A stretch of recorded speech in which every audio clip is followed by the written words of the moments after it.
So we've all heard of smart cities because I think apart from the Swachh Bharat Abhiyan and the National Digital Literacy Mission, Digital India and smart cities have been in the press for a lot of reasons recently. And for good reasons, I think, because all of us are aware that the urbanization phenomenon is not going to go away.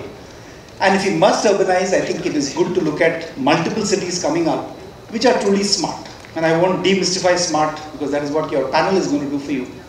I was in Barcelona for the first 3 days of this week and just discussing with some of the city planners on the kind of work they're doing in Barcelona. So I'm saying it's not just in New York or London or Singapore or any other place, but a place like Barcelona is absolutely amazing in terms of the kind of progress they've made in making that city smart. And somebody mentioned some numbers which I will throw at you. They said that thanks to the smart city concept of Barcelona, close to 47 to 50,000 jobs are being created, primarily because of, it's not because of automation, but because of so much of employment being created. Second is almost $1 billion of value is being realized every year because things move that much more efficiently. So what we're going to do today is we're going to talk about what is the concept of the smart city. I mean, just to kind of set the agenda on the table. We will talk about what technologies, what are the various multinational companies doing to make smart cities a reality globally so that we can take best practices or exemplars from there and see how that works in our country. We will also talk about what are the parameters of building and construction that needs to make smart cities fully active in this country. And finally, we will talk about the larger issues of smart cities is not just about digital India. Smart cities is all about making a new way of interacting between citizens and government happen, and we'll discuss all. So what I'm going to do is I'm going to request each of the panelists to maybe talk, present for about anywhere between 5 to 7 minutes. That'll take about 35-40 minutes, and then we'll throw it open to any questions, any suggestions, or anything that you want to clarify. So I'm going to start right away with Krishna Kumar. Krishna Kumar is not only works for Symphony, but he also is a columnist in Financial Express. And he has some ideas on smart cities, which we will start with. Then we will move to technology presentations, a construction viewpoint, and also the larger viewpoint on how smart cities really happen. Krishna. Thank you very much, Mr. Ganesh. So, Karthik, can we have it?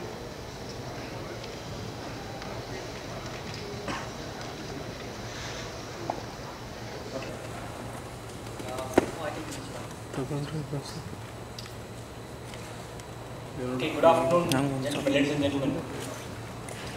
Okay, so I am not a smart city expert, and I don't believe there are any smart city expert right now in the world, because everybody is trying to come up with new concepts and ideas and all that. Right? So I have given my perspective. It has some amount of technology, some amount of non-technology aspects, and we have a august panel here who are more familiar in terms of technology. So I would assume that they would give far more insights in terms of what they've done in their respective organizations. Okay, let's start. I need to start. Sorry.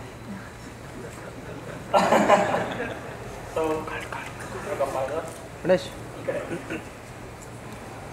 okay, that's good. Okay, so how many of you are from Bangalore here? Oh, wonderful. That's good to know. Because some of the examples I want to give, I'm sure should resonate well with you. So before smartness, I think we need to have common sense cities. Okay, or basically, cities where you have, sensible things going on. Okay, what do I mean by common sense city? What is the sensibility that I'm talking about? Outer Ring Road. I think all of you know about Outer Ring Road, right? There is this large technology park where I would assume 35 to 40,000 people are working. Okay, and the road is really wide, and we have roughly I would say thousands of people crossing the road every day. Neither the companies that are located in that place, nor the builder, nor the government has made any effort to create a skywalk, right? So, why do we let our people lose their lives? These are all simple things, right? You don't need high-end data processing, you don't need analytics and all that, right? So this is one example.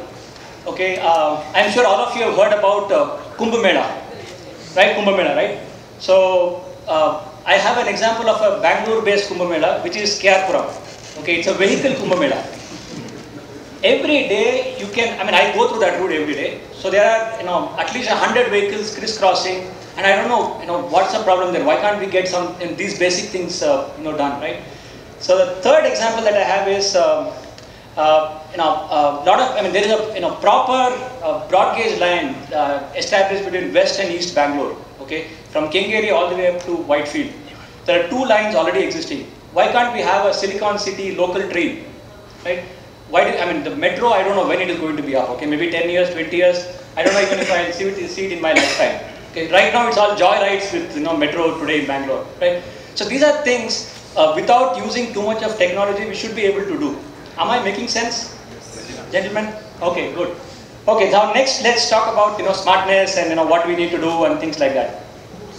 Sorry, sorry. So for me, the gist of smart city is GIST, where government, industry, society and technology, all of them come together basically to make our life simple. And that's the end of it, right? So that's the main purpose of the smart city. I want to highlight 2 things here. One is participative governance. Okay, I mean, all of you know about what participative governance means. And more importantly, people's attitude. It's our attitude, right? We don't care for our cities. We don't take care of our public assets. These things are fundamental, right? These are all DNA issues according to me. We have to fix those things before we can talk about lovely things like data analytics and things like that. Okay, so and whatever we do in any smart city or any city should primarily be. Okay. Oh yeah, sure. So sorry. So whatever we do is towards a common man. It should be always common man oriented, right? So and it's a continuous process. Smart city creation or any city creation improvement is a continuous process, right? So with this as a initial style, let me go on to the. What happened? Okay, good. So I want to give you this context of the ICT. What has the country has actually transformed using ICT, right? So not long ago, maybe 20 years back, we had this OIT scheme for getting a phone at home. I don't know. I hope some of you would recognize and relate to that, right? So today, getting a phone connection is so simple. Okay, I remember my father used to wait for 7 years to get a phone connection. Now it's like the jiffy you can get everything, right? So today, in terms of teledensity, India has over 75% teledensity, right? The number of people per 100 people having a phone or phone connection. Cities, it's over 100%. So everybody has a mobile phone today, right? And in terms of internet usage, 260 million people are using internet today, right? And then in terms of 3G and mobile-oriented broadband usage, over 60 million people are using it. Okay, no wonder the Airtel and other stock prices are going up, right? So that's the sort of the ICT infrastructure that's already in place. Okay, e-governance, for example. Today I can pay my utility bills, I can pay my tax using internet. So we have something already in place. There is technology adoption has been pretty positive in the country, and ICT framework is already there. So is it great so that anything about smart city can be envisaged and created on it? Certainly not. There are some things to be done, but still we have some platform compared to what we had 10 years, 15 years back, right? Okay, so that's the sort of platform on which we are sitting. Okay, now I want to talk about some of the ideas or thoughts on what type of smartness can be added as such. Okay, not all of them are technology. So I mean I already mentioned that in the beginning. We should focus on brownfield cities. Brownfield cities are cities which are already there, and greenfield are cities which are going to come up, completely new, grounds up and things like that. Okay, so I would like, to specially mention about these 3 places. Okay, Kochi, Guwahati, and Goa, Panaji. Why? In terms of voter turnout, they have been the best. They have over 75% in the last few elections. Okay, that means something, right? That means that people participation is, people's engagement level with the city or the government is pretty good. Okay, unlike Bangalore, where I am from, it's 45%, maximum 50%. We celebrate if it is more than 50%, right? So I would strongly encourage the government whenever they are doing this fund allocation to consider this aspect of people engagement as a key aspect, or give some weightage to that, so that these cities also can develop and become real smart cities. Each city will have priorities. I don't want to expand on that. Let's look at the important point. Okay, see, rationalizing existing systems is an absolutely important thing before we can get on to the smart city journey. Okay, so why do we have? I mean, I'm sure you would have seen in a bus stop. I mean, I take a bus every week to the office. Okay, just to be a good citizen. So in the bus stop, every time you see the 50 people standing, all of them looking towards one side, waiting for the bus. Right? All of you have seen that, right? And the one bus goes, then again we'll wait for the next bus. Why don't we have a simple, bus arrival information? There are already, GPSs installed on a lot of these, buses. Why can't we have, these things done? Simple things, right? That's one thing. Then, in terms of, ticketing, can we use some, simple technology to get, ticketing done? And also in terms of parking, a lot of people, I'm sure all of us here would have a problem going to the central business district in Bangalore over a weekend, right? The reason for that is parking is not there. Very difficult to find parking. There are lots of government offices and private offices where the parking is empty. Why can't we use that? Why can't we, allow, get into some, have a correct checks and balance in place so that, those can be utilized effectively so that the public can be, it'll help the general public, right? So these are some ideas in terms of, rationalizing. I'm sure you would have many more such ideas, in your mind as well. In terms of e-governance, like I mentioned, we already have something in place.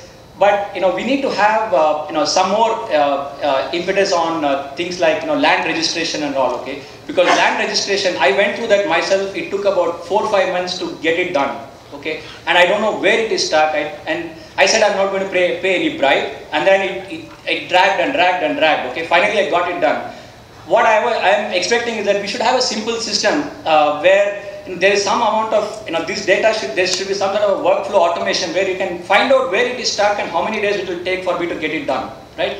Am I making sense so far? Gentlemen, ladies? Okay, wonderful. Let's move on then. I have 1 more minute, I know. Let me complete it quickly, okay?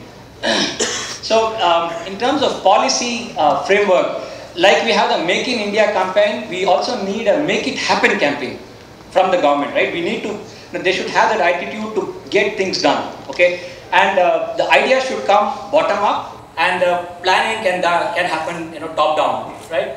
And then we should have measurable targets, and then we should have, we should fix accountability and things like that. All of them in the right policy, we actually will set the the guidance for this whole smart city initiative as such. Next, in terms of innovation and ecosystem. So, Make in India campaign is definitely going to help in terms of innovation, innovative ideas coming through and things like that. We can have a very good product ecosystem, which we sadly lack today in the IT ecosystem as such. And thirdly, we also have some of these small companies coming up with some product ideas and all that. So that also will certainly help in this whole journey. What's most important to me is we need to leverage on this demographic dividend. 50% of the people in the country are less than 29 years right now. Okay, so can we really make use of that? Can we make an impact using them? Can we do some good skill enhancement? Can we add some engineering courses related to urban planning and things like that? That's one idea from my side. The last and the most important point I want to make is that this should be an open architecture. I don't want one company to be responsible for everything and they do everything. It should be we should allow smaller Indian companies to participate in this whole creation of this technology and integration process, right? And then in terms of IT industry, are we geared up? Of course, yes. We have excellent skills in terms of IoT, mobile and connected devices. In terms of analytics, cloud, everything we have capability. We have a mature and highly skilled workforce here. All we need is the right direction, and then we are definitely set. I will maybe take 1 more minute, sir. Sorry. So I don't have time. So I will skip this one in terms of challenges and opportunities, and then. Finally, I want to key takeaway from my side is rationalize existing systems, okay, get the right policy framework in place, and finally, IT industry will have a significant role in terms of smart city creation. Thank you very much. Thank you very much, Krishna. And listening to him, you can make out that he's a young man growing up in Bangalore, because I grew up in the finer state of Bihar. And there it didn't take 7 years to get a telephone. It took 10 years to get a telephone and 10 years after that to get a dial tone. We're coming from slightly different parts of the smart planet. So let me now he made a big pitch for inclusion and small companies to be involved in smart cities. But I think we should give the two elephants in the room, which is IBM and Cisco, to tell us what their companies and specifically what are their views on smart cities. So we'll start with Prashant. Prashant, of course, is part of the Smarter Planet group of IBM, and I think he's as good an expert as any to tell us about smart cities.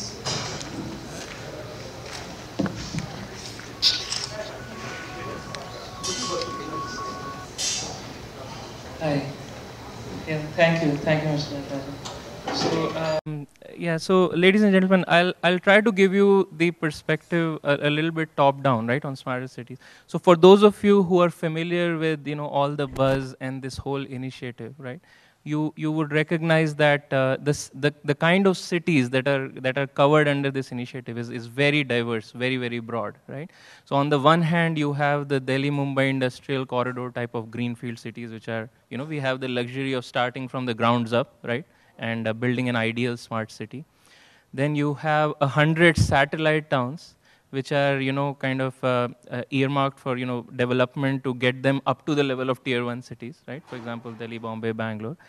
And then there is a set of heritage cities like Varanasi, Allahabad, Kanpur, and so on, right? And then of course on the private sector side, right? We also can look at some of the large private townships, such as the work we've done with Shaishav here on Lodha, where cities like Palava, right? They are coming up as microcosms of smart cities, right? So that's the spectrum that we have when we talk about smart cities. So what do you think is the common element, right? One could think that this is so diverse, right, a set, that there can be no commonality. But actually there is, right? And that's the sort of main theme of what I'm going to talk about. So the citizen outcomes are really at the heart of smart cities, right? No matter whether you are in Varanasi or whether you are living in Lodha or whether you are, in Bangalore, right, struggling with day-to-day congestion in traffic, the fundamental starting point is citizen outcomes, right?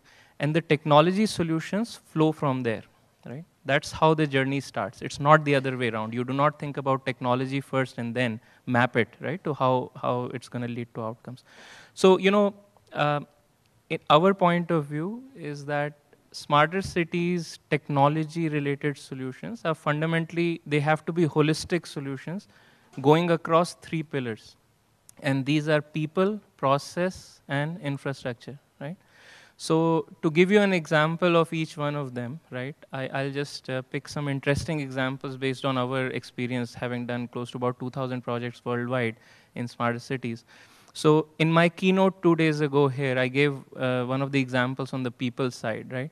So this was in the city of Sao Paulo in Brazil, right? What we tried there is that, we use citizen engagement as a means to create a smart city.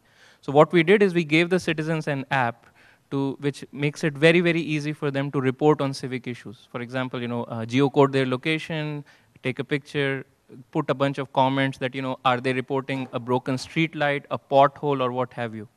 So, the technology part is not important. What's important is what outcome it led to.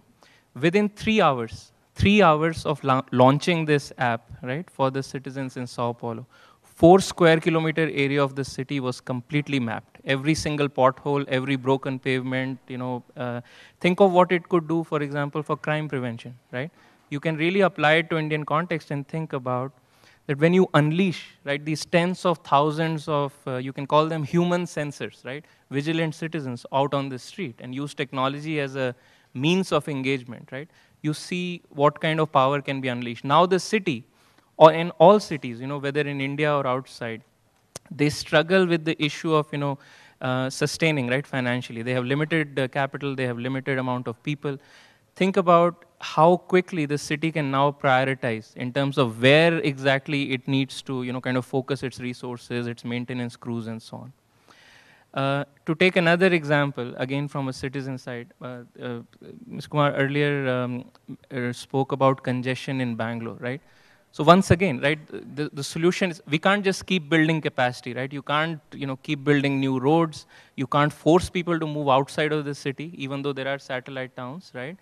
And just monitoring traffic and doing, let's say, large traffic management centers is not going to alleviate congestion. It just allows you to monitor. So some work that we did in Nairobi, in Africa, we again tried to use citizens to really address this issue. What we did is we created a simulation for traffic flow in the city, and we were able to guide citizens using the traffic data, right, and the public transit data, that how they can plan their journey hours, right, optimally, and which modes of transport they can use, right, to really alleviate congestion. We gave some suggestions to the government in terms of how they can stagger paydays, right, for the citizens.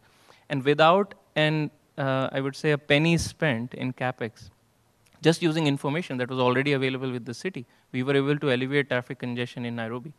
So, these are the kind of examples of when you bring citizens into the equation, right, and use information in very smart ways, right, what you can do. To take an example on the process side, right, in one of our flagship references is this city of Rio de Janeiro in Brazil, right? So before they were getting ready to host the FIFA World Cup and now the Olympics, right, in 2016, they engaged IBM really to say that, how can we coordinate work across agencies, right, in this city? Right? And this is a process intervention, if you think about it, right? So when, let's say, crowds happen or some emergency happens, how do different agencies in the city come together, right, to really resolve the issue? And you can think of it as, in India, for example, many urban local bodies, somebody digs up the road, another one comes and patches it. So it's really just about process and, information sharing. So in Rio, we were able to achieve this kind of integration across 30 different agencies. 30 different agencies, right, in a single, command and control center. And that became a flagship smart city project. And lastly, to take an example from infrastructure, that is probably the more common narrative, right?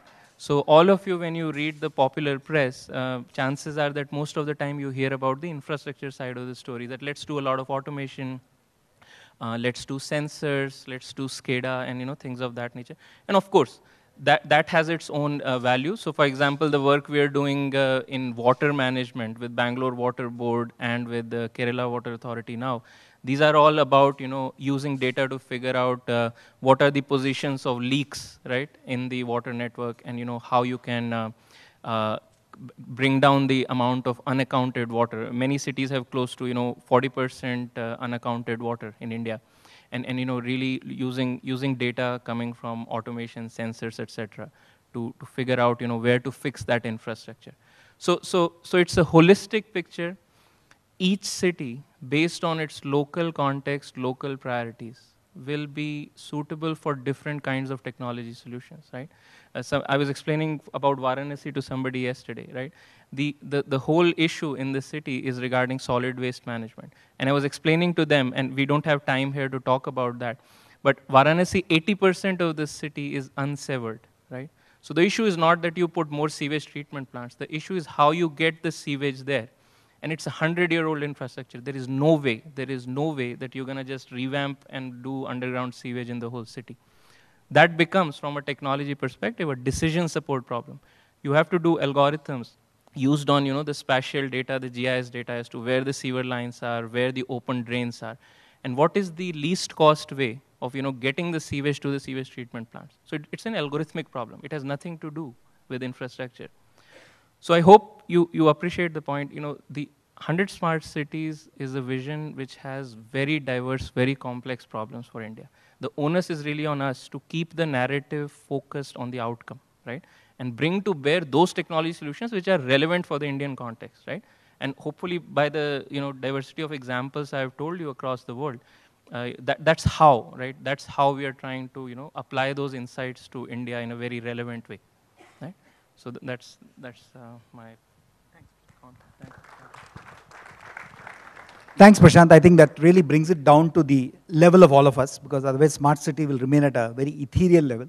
In fact, there is a very young company right here in Bangalore, a company called NextDrop, which was set up by two graduates from the University of Berkeley in California, both Indians, who came back, set up this entity in Hubli, and actually were predicting the availability of water so that you have predictability of information available. In fact, right now we are working with them with the Bangalore Water Supply Board to see how we can actually predict the levels of availability. So a lot of simple solutions which will eventually enable the smart city. Prashant mentioned the Delhi-Mumbai Industrial Corridor. I mean, the opportunity in that for entrepreneurs is huge, because one of the projects that they're looking at in the state of Madhya Pradesh, for instance, is to have a complete cloud-enabled platform which connects up close to 10,000 SMEs who will all be small and medium manufacturers using cloud supply chain solutions to enable everybody to have access to the same information. So this is at a state level, but I'm saying whether it is at a city level, small city level, or at a state level, this is what will make smart cities really happen. So let's get a Cisco perspective from Anshik. Thank you. So I'm very glad that you said that the concept of smart city is very ethereal. So when the government announced smart cities, we in Cisco had mixed emotions because we actually did a small poll as to what people mean by a smart city. And everybody tended to define smart city in their context of their personal spaces.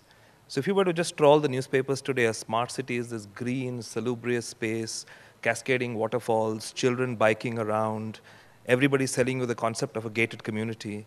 So long as you had that in your homes, the city was smart. So we have to, there's some sense of reality here. That ain't happening in India. Cities in India will not have the romantic American notions of being wide, really green spaces, and hopefully that leads to betterment of our lives. Cities in India have to be compact. Now, let me just dwell, Prashant's made some of the points very lucidly. We are partners and, we do a lot of work together. So I'm not going to repeat the points that Prashant's made, but possibly complement some of the points that he's made. And we use this anecdotal evidence in almost every speech that we do on smart cities now. I don't know if you realize, it's a question which I'll end up answering anyway, is do you realize how many, India has 1.3 billion people and globally there are about 8 billion people. Now please tell me how many people use toothbrushes. I typically don't get a good answer, but the number of people who use toothbrushes are between 2.5 and 3 billion people globally. But that's not the story. The story is how many people use cell phones. And today there are 7 billion cell phones on the planet. An average Indian today is first getting access to the network. He's getting access to broadband before he's getting access to potable drinking water, before he gets access to basic sanitation and healthcare. Staggering. And hence the notion of smart cities being this technological whiz coming and doing something fancy on technology, it's good in fantasy, it's good as part of script writing, but alas, it's not generally true in the context of how we're going to apply solutions. In that context, we find that technology advancements have far outstripped where regulation is today. As we speak right now, there is a project that Cisco is launching on remote launching of FIRs. You will see it in the newspapers tomorrow. I'm not going to dwell at it at length, but you may want to peruse that at your ease to find out what can be done in terms of improving process and indeed lives of citizens to make the city smart. Let's focus on two other issues. We find that there are two primary issues outside of city management and processes that need a lot of attention. One of them is healthcare and the other is education. I don't know if you realize this. India, as a country of 1.3 billion people, of which 400 million of us, and I think everybody in this room, will accrue to himself or herself fantastic quality of healthcare.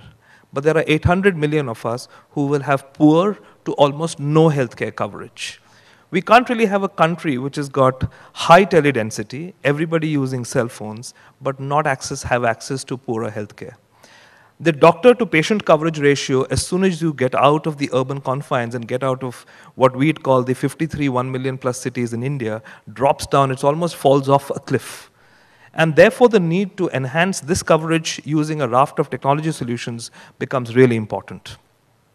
Secondly, I draw your attention to a study that just came out yesterday. It was published by USR. It's in the space of education. I don't know if you realize this, an average 8th standard child in India cannot multiply a 3-digit number with a 3-digit number. So if it was 527 into 787, chances are that he is not likely to make a logical conclusion to that number. Principally because there is very poor coverage of education and there is very poor coverage of solutions that get provided.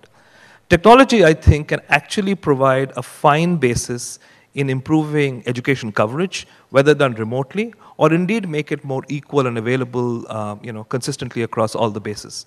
From Cisco's standpoint, therefore, we are focusing on these activities. One is healthcare, one is education. We're looking at energy management, people, process, technology. Those things are all things that have been alluded to earlier, and hence I'm trying to focus on those things that we haven't spoken of earlier. The other thing that we are seeing in a smart city, which is of importance today, is the need or the management of citizen services. Look at your own examples that if you wanted a passport today, and if you did not live in the city of Bangalore, let's say you lived in Gulbarga or Bida, I'm just using Karnataka as an example, let's say Haldwani or somewhere else in UP. What is the process of getting a passport? And if you cannot really find out, if you do not really have enough antecedents to prove who you are, unfortunately, my word is not good enough for me to be a citizen. An average time to get a passport and validate yourself to be a citizen of India today varies something between 9 days to 5 years. That is the availability of documents, endemic corruption, and what have you. These are hopefully some of the portents that technology can resolve with relative ease and without dramatic amounts of capex. The point that Prashant makes very compellingly on process then becomes important, and we can then possibly integrate these process points more succinctly into managing citizen services to a cogent whole so that the activity of living in a city becomes smart.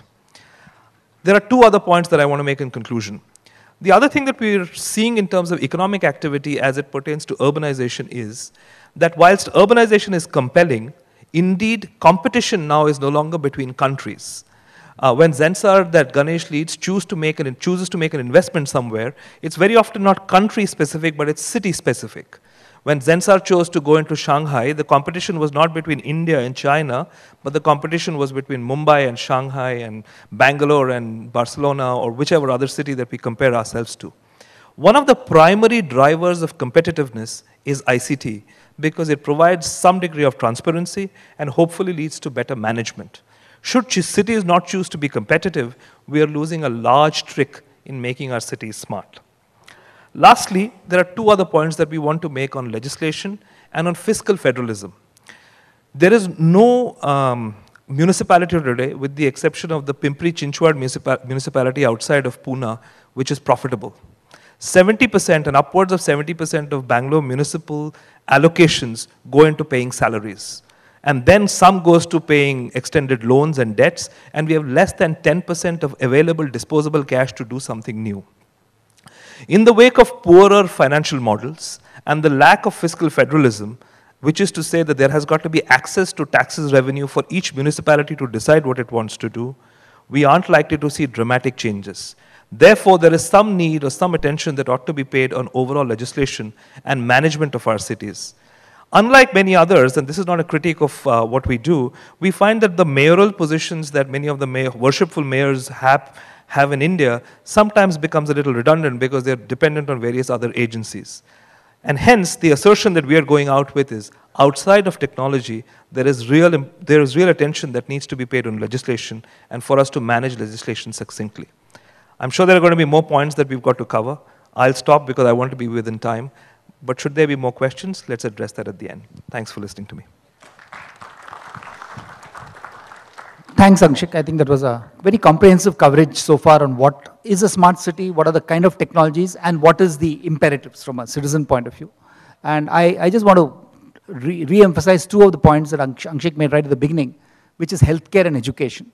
And I think one of the wise things that this government has done, and there are quite a few of them, is to take two initiatives forward very, very aggressively. One is, of course, literacy. I mentioned early on, but I mean, today we are, when I say we, as NASSCOM Foundation, we're working very closely with the Government of India's Ministry of IT. You heard Mr. Ajay Kumar, who is a Joint Secretary on the first day. They're very passionate about ensuring that there is a national digital literacy mission. It's actually called DISHA, which is the Digital Saksharta Abhiyan. And the basic premise there is that if there are 220 million families in this country, 22 crore families, at least one member of every family to be digitally literate. And the idea being that only if somebody is digitally literate, which means the ability to access information through a smart device, it need not be a computer, only then will that propagate. NASSCOM itself is working very closely with the Health Ministry on what is called NAT Health. So our belief is that if health propagates across and literacy and education, that will make the beginnings of, I think, a citizen activism towards, I think, what Krishna Kumar talked about, more voting, more advocacy in making these things happen. So I think that's something that we need to think about. So I'm going to now move to Shaishav Dharia. Shaishav looks at strategy for Lodha, which is one of the developer groups well known in this country, and get his thoughts on smart cities.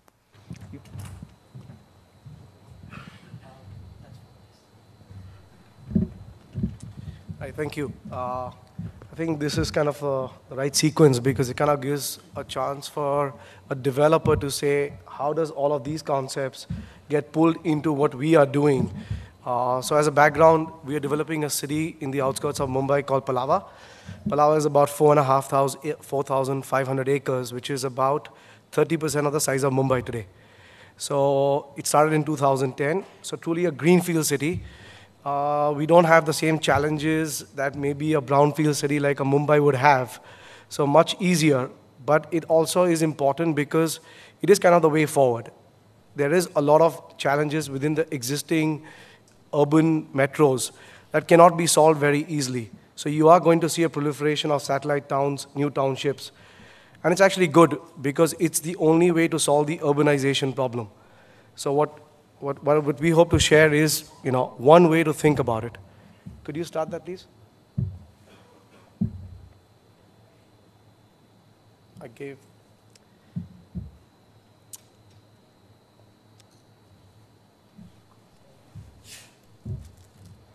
it to someone by the name of Brian.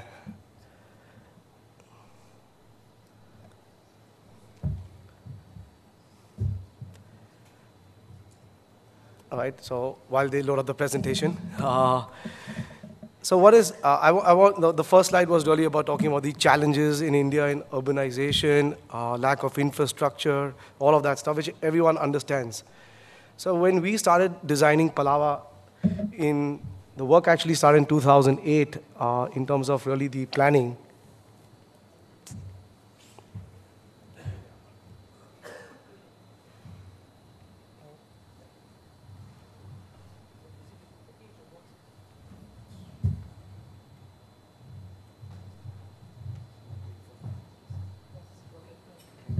So I think the most important part, which was alluded before, what we've done historically in India is we focused on building a home or a workplace or a bus system. Instead, our focus now needs to start moving into basically, rather than just smarter city, it's a smarter way to plan a city. So when we develop Palava, everything is being built around this notion of 5, 10, and 15. Simple thing means whatever you need every day, like your bus stop, your daily convenience store, that'll be 5 minutes walking from your house. Whatever you need within the week is within 10 minutes. And then larger city institutions are within 15, 20 minutes. What that does is your first problem of transport gets killed because you're going to incentivize walking only. Second is about interconnecting, right? It's about how do we connect all the various systems within the city. Governance, which everyone's talked about, because ultimately, after reflection of 5 years, now that we are governing the city, we are also the municipality in Palava itself. Building the city was actually far easier than governing it. So governing is a very important aspect. And last, what both Prashant, what the previous speaker spoke about was engaging with the citizens. So it's about basically citizen participation, citizen way of how does everything you do make a difference to their life. So again, these are the 3 things that we think about what smart does for us. First is efficient governance and service delivery. How do we do that in a smarter way? Around the themes of governance, infrastructure, the digital part, and data technology enablement. Second is around the infrastructure we are building. We have to build an infrastructure that's going to live for life because we are also the operator. So our future of our city is based on the quality of our sustainable infrastructure. Today, everybody in the country talks about power and the need of a shortage of power. 10 years from now, the power problem will be negligible compared to the water problem that we are going to face as a country. Right? So how do we basically build sustainable infrastructures around power, water, solid waste, transportation? And then third is around what we just heard last, improving the quality of life beyond the basics. This is through education, healthcare, safety, and security. So Palava today is about a 250-acre development. We have already sold 20,000 homes. We already have delivered 8,000 homes. And every year, we will be selling and delivering 6,000, 7,000 homes going forward. By 2025, we'll have covered 1,200 acres out of the 4,500-acre city, spent about 28,000 crores, 1 lakh homes, and about 3.5 lakh jobs, right? The interesting part about all of this is that this is completely privately funded by ourselves. Except for the external infrastructure that connects Palava to the rest of Mumbai, everything in Palava is developed by Lodha. So we've been actually doing this for about 24 months, not realizing smart city was going to become such a big thing. It actually only became from our paranoia that we had to run the city for the rest of our life, so we better know what we are doing. So we've been working on this for 24 months, and 6 out of the 8 domains, I think at least the plumbing or the base of what you would build on is already in place today, already implemented. So let me tell you, for example, under governance, we have now next month a rollout of a Palava smart card. It's an access card, it's a cashless, it's a prepaid debit card. Basically, the city will not take any funds in the form of cash or credit card from any citizen. It'll only be through this card. That also does a great amount for basically security. A lot of theft is linked to cash transactions, right? It also becomes our way in the future to basically do e-healthcare, because the card will have access to your records. It'll have access to your digitized information on medical that will be circulated across the city. So it becomes a single piece of, it's like your passport within the city. Second, what interesting thing is like energy and utilities. So we don't really have a problem of theft of water, right? Because it's kind of our own land. So we first decided not to put smart meters in the water network system. And then we realized is that you never know when there is a leakage of water because of bad work done at some point.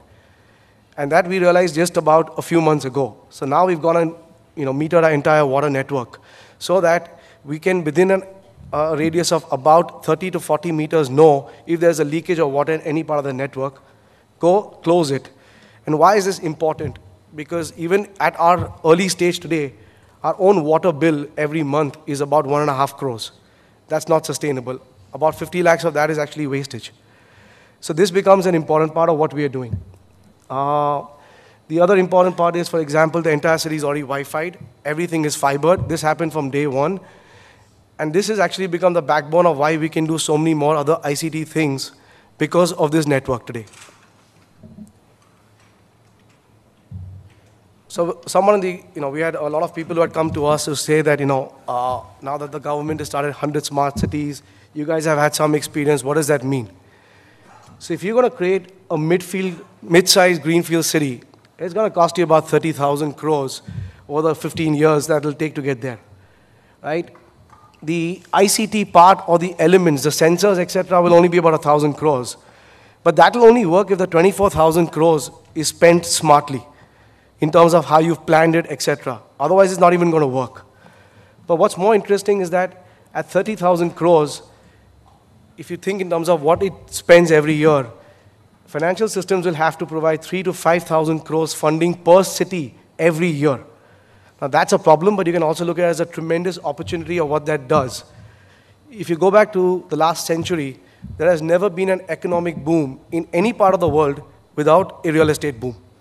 Right? So if we are going to embark on that part, a combination of these 100 smart cities, new, existing, private, public, all the investment that will go into it, that is going to be the key for the next 10 years to spur a massive economic development as a whole, while getting all the benefits of longer-term sustainability. Right? I know I'll run out of time, but if I had to think about, as a larger city, or for the folks at IBM or Cisco, right, as they work with the government institutions, the two things that really stand out, I mean, funding, definitely everybody knows without funding, so I won't even get into that part. I think one is around the institution, setting up our equivalent of a central cell which basically standardizes data. That's been one of our biggest challenges today, is there is no commonality. We need like a CTO or a CDO in India. Second is lighthouse projects that were talked about. We have to identify 3 or 4, invest in them first, and then go elsewhere. Otherwise, it won't work. And lastly, there's another offshoot benefit we can see. If we are going to create 100 smart cities in India, just think in terms of data analytic companies, big data companies, applications that work on citizens' benefit, sustainable technologies. You can spur startup innovation centers across the country linked to these smart city initiatives. We're already seeing that in the West. And if the opportunity happens in India, that will be the next Bangalore creation in many other parts of India. Thank you. Thanks very much. In fact, just to touch upon one point that Sanchit mentioned is this whole area of smart cards. I remember 5 years back talked to a friend of mine who was in Singapore government and said, look, what is your eventual vision for Singapore as a smart city? And he answered the same, I think he gave the same answer that we just heard, which is that, look, we'd like to eliminate money completely from Singapore. So instead of having the Singapore dollar, I mean, the whole connected environment will know exactly what is your net worth, which is how much money you actually own. And anywhere you go in the city, it'll be retinal scanning, which means that you get into a bus, your retina will be scanned, it'll immediately kind of debit your bank account to what happens. And eventually, when you finally run out of cash, the next time you open your eyes, you will see a Singapore police cop escorting you out of the city. Simple smart city concept. Okay. So we're going to get the final word on, we have to have an analyst at the end of it from Greyhound Research. Thank you very much. So I think the panel has done a great job at setting the tone about the fact that smart city is not about ICT and it needs a broader perspective. So I'm going to be the bearer of the bad news. Excuse me, to start with the bad news. But we just concluded a huge study on smart cities in India, and trust me, it's far from being as fancy as it seems right now. Again, apologies for my brevity, but the point here is that we spoke to a lot of developers, we spoke to a lot of technology people, and they all have very broken visions. Within the developers, if you go and talk to the managing director, he has a very different vision to what the head of IT or head of strategic initiatives would have. I was in a smart city panel a couple of weeks ago in Bombay, and there was Mr. Mantri from Mantri Developers, and I don't mean to single him out, but there were lots of other architects, and when I spoke to them about smart cities, what they could speak about barely was that it's about smarter buildings, it's about smarter way of construction. None of them actually even understood how the technology in terms of smart apps, what is exactly big data, cloud computing and all of that, how could that really touch citizens on a daily basis? So my source of worry stems from the fact that, it's great to talk about, it's great to be technologists, wear a very futuristic hat when we sit here, but on the ground, how many, organizations internally, do they even have and enjoy a common vision is a huge problem at hand, first of all. Even if you look at the big boys of the technology sector, which is Cisco's and IBM's and others of the world, they within themselves, firstly, do not have the same vision of what is smart city. Everyone is carrying their own separate agenda. So I think the fundamental problem in making smart city happen is the fact that there are broken visions, there's broken architectures. I was in a panel of standards yesterday on cloud computing, and within the vendor community as well, there are no standards. Do CIOs really care about standards in the first place? So I think it's great to know and have. It's great to understand that we are moving towards smart cities. But I also seldom don't hear is the fact that it's a journey. And you start from a smaller objective, and the smartness of the city in itself should be a progressive topic where the end goal keeps it moving. What I also don't hear, and what the study proved, was the fact that not all cities have the same problem. So the fact is that the smartness of each city, and the point where it starts, has got to be very unique to its own set of problems, which I think still is pretty much missing. What also the report came up with the fact is that most developers today are looking at Greenfield as the starting point of their smart city conversation. For them, Brownfield is a bit of a gray area because the potential to probably redo the architecture is pretty limited in its own way.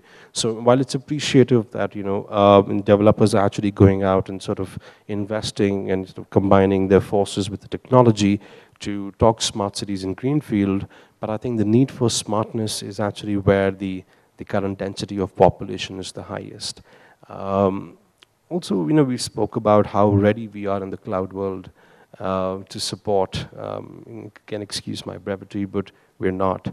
There was a recent case I was discussing about the fact that one of my friends went through a divorce case, and luckily or unluckily, I got a hand of his paper which had a few numbers, and I could track down his case online. And all of his case was very, very visible. Similarly is the case in Bombay. If you actually happen to sell your property, you know, and if you get to the number of that transaction, you know, the municipal corporation allows you to access the entire files behind that corp. So I think when we think of all of these things, it's important to think of security. It's a lot of data that we're going to be accumulating in the end of the day. It's citizen data, and privacy is going to be a huge topic. Are we ready? No, we're not ready. Clearly, the barrier here is not technology. The barrier here is not intent. The barrier here is not our intent from the friends from the developer community.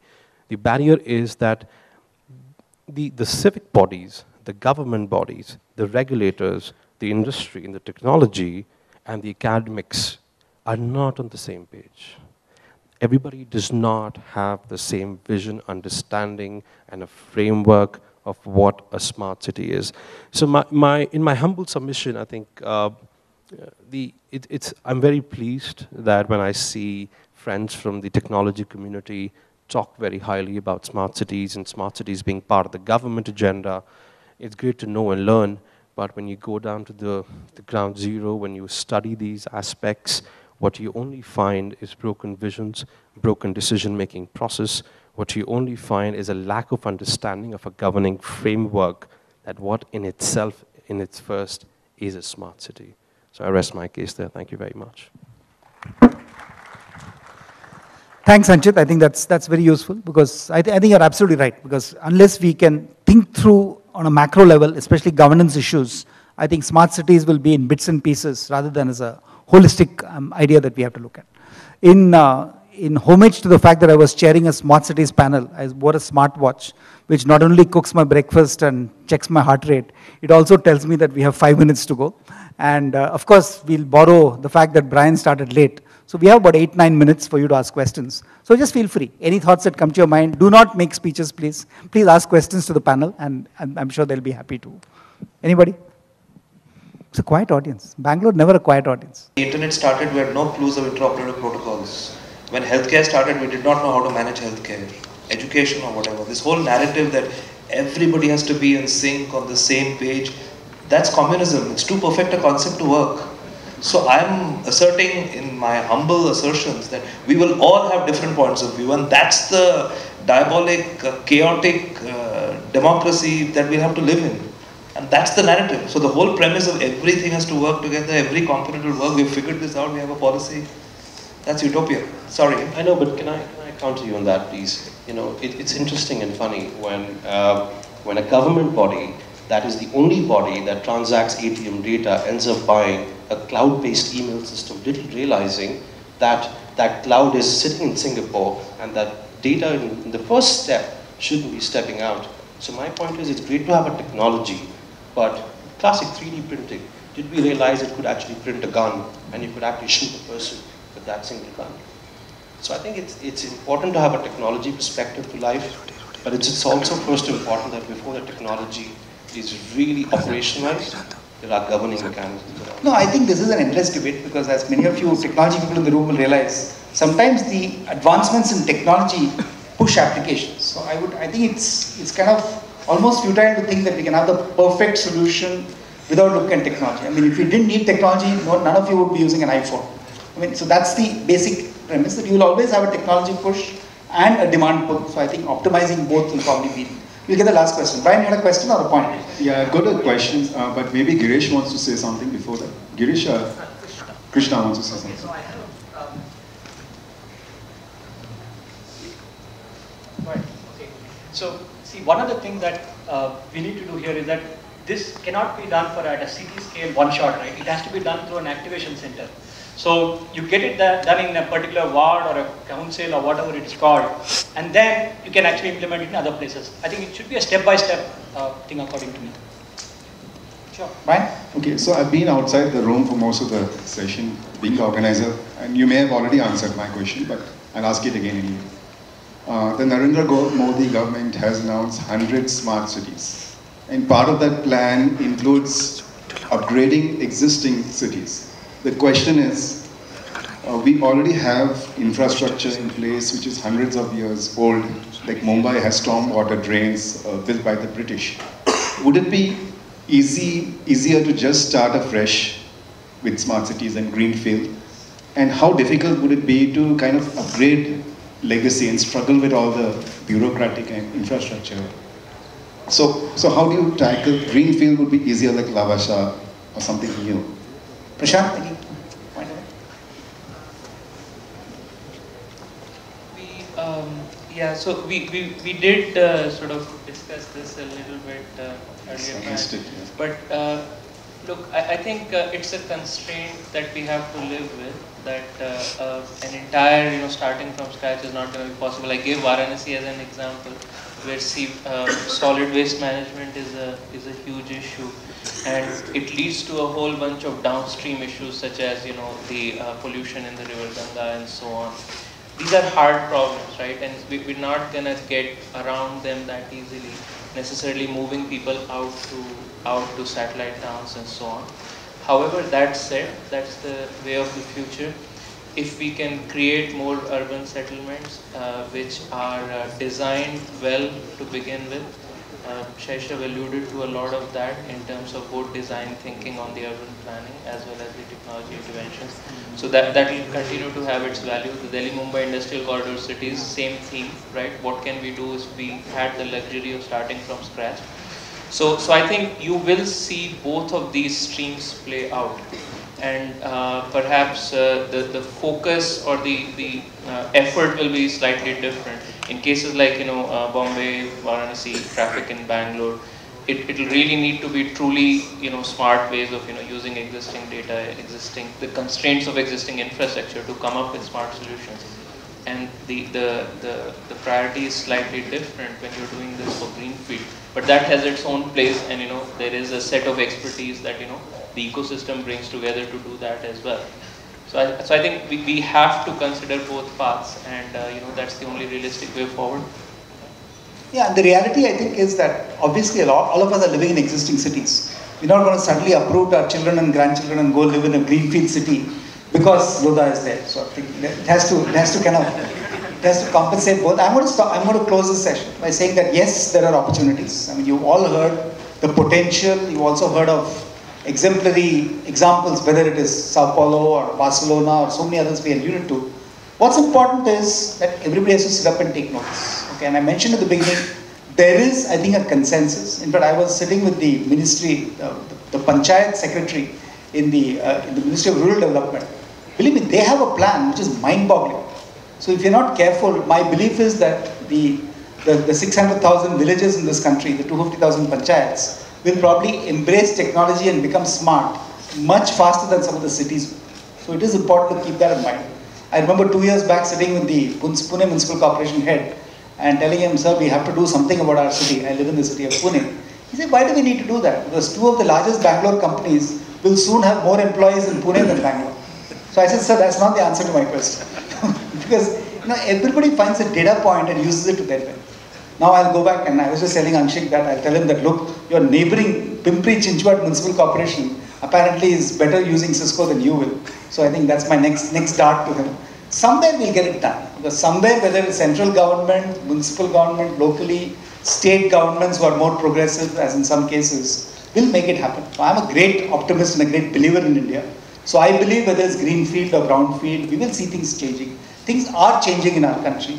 So let's keep the optimism up and make things happen. And with that, time for lunch. Thank you very much.